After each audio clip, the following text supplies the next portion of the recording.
बिहार सरकार ने पूर्व मुख्यमंत्री राबड़ी देवी को सरकारी आवास को खाली करने का नोटिस दे दिया। बिहार सरकार ने राबड़ी देवी को नया आवास आवंटित किया है जो पटना के हार्डिंग रोड पर स्थित है और यह कहा गया है कि आप इस आवास को खाली कर दीजिए, यानी कि 10 सर्कुलर रोड जो लालू राबड़ी का लगभग 19 सालों से जो आवास है उसे अब खाली करना होगा, जिसका नोटिस दे दिया गया। अब आपको बताते हैं कि जो लोग बिहार की सियासत को और राजधानी पटना में जानते हैं एक अणे मार्ग और 10 सर्कुलर रोड की वैल्यू क्या है और क्यों इंपॉर्टेंट है, वो हम आपको बताते हैं। लगभग तकरीबन 20 साल के बाद ये लालू का जो फेवरेट बंगला है 10 सर्कुलर रोड, ये आवास को खाली करना होगा, इसका आदेश जारी किया गया है। ये हम आपको दिखा रहे हैं, देखिए पटना में ये 10 सर्कुलर रोड है, यह आवास है जिसमें लालू और राबड़ी परिवार तकरीबन 20 साल से रह रहा है यहां पर इसी बंगले में, और एक लंबा राजनीतिक सफर है लालू और राबड़ी का इस आवास से जुड़ा हुआ है। इसी में वो अपने पूरे परिवार के साथ राबड़ी देवी रहती हैं, इसी बंगले में लालू परिवार का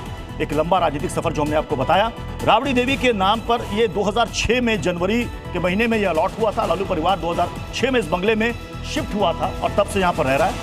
अब 39 हार्डिंग रोड पर नया आवास राबड़ी देवी को आवंटित कर दिया गया। लालू परिवार को अब पुराना बंगला छोड़ना होगा। नोटिस में कहा गया कि आप नए वाले बंगले में आप शिफ्ट हो जाइए।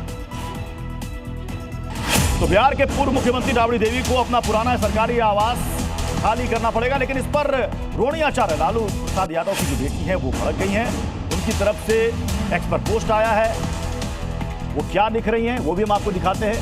वो कह रहे हैं कि आप भले आवास से निकाल दो, लेकिन जनता के दिल से लालू यादव को आप नहीं निकाल पाओगे। जनता के दिल से आप कैसे निकालिएगा, ये रोनी आचार्य ने ये कहा है। सिर्फ रोनी आचार्य ने नहीं बल्कि तेज प्रताप ने भी इस पर प्रतिक्रिया जाहिर की।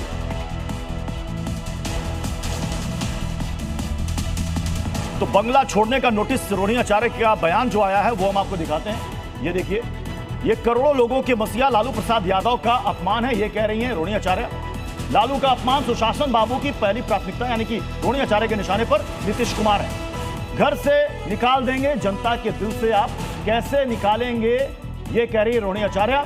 सेहत नहीं लालू जी के राजनीतिक कद का तो कम से कम सम्मान करते सुशासन बाबू, यानी कि नीतीश कुमार, ये कह रही हैं। सेहत नहीं तो कम से कम लालू जी के राजनीतिक कद का तो सम्मान करते। हमारे साथ प्रशांत झा इस वक्त जुड़ चुके हैं। प्रशांत, लगभग 19 साल के बाद यह सरकारी आवास खाली करना होगा, लेकिन दूसरा सरकारी आवास मिल गया है, तो क्या वो जाएंगे या कोर्ट में चैलेंज करेंगे पिछली बार की तरह?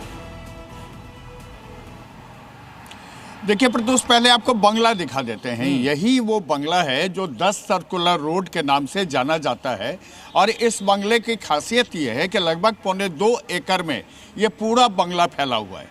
2006 में जब 16 जनवरी को ये बंगला राबड़ी देवी को अलॉट किया गया था, उस समय में बंगले का जो थोड़ा सा भौगोलिक क्षेत्र था वो कम था, लेकिन बाद के दिनों में ये क्षेत्र बढ़ा है और इसमें कई निर्माण किए गए और ये पूरी तरह से कंफर्टेबल बंगला है। यानी सीएम हाउस भी आपको एक बार दिखाते हैं। ये सीएम हाउस जो एक अणे मार्ग है उसकी 4 दीवारी है और उसके बिल्कुल ठीक सामने ये 10 सर्कुलर रोड था, और 10 सर्कुलर रोड राबड़ी देवी को 2006 में 16 जनवरी को अलॉट किया गया था, जब वो सत्ता से हटी थी, और उसके बाद नीतीश सरकार ने ये अलॉटमेंट दिया था, विपक्ष के नेता की वजह से दिया था। और यहीं से आप देख लीजिए कि लालू और राबड़ी परिवार यहीं रहता था। यहीं से एक तकनीकी पक्ष भी बता दीजिएगा प्रशांत झा, बेहतर बता पाएंगे। राबड़ी देवी को यह आवास बतौर पूर्व मुख्यमंत्री आवंटित है या नेता प्रतिपक्ष विधान परिषद आवंटित है? क्योंकि जो उनको नया हार्डिंग रोड में आवास दिया गया है वो इसी हैसियत से दिया गया है कि आप नेता प्रतिपक्ष विधान परिषद है।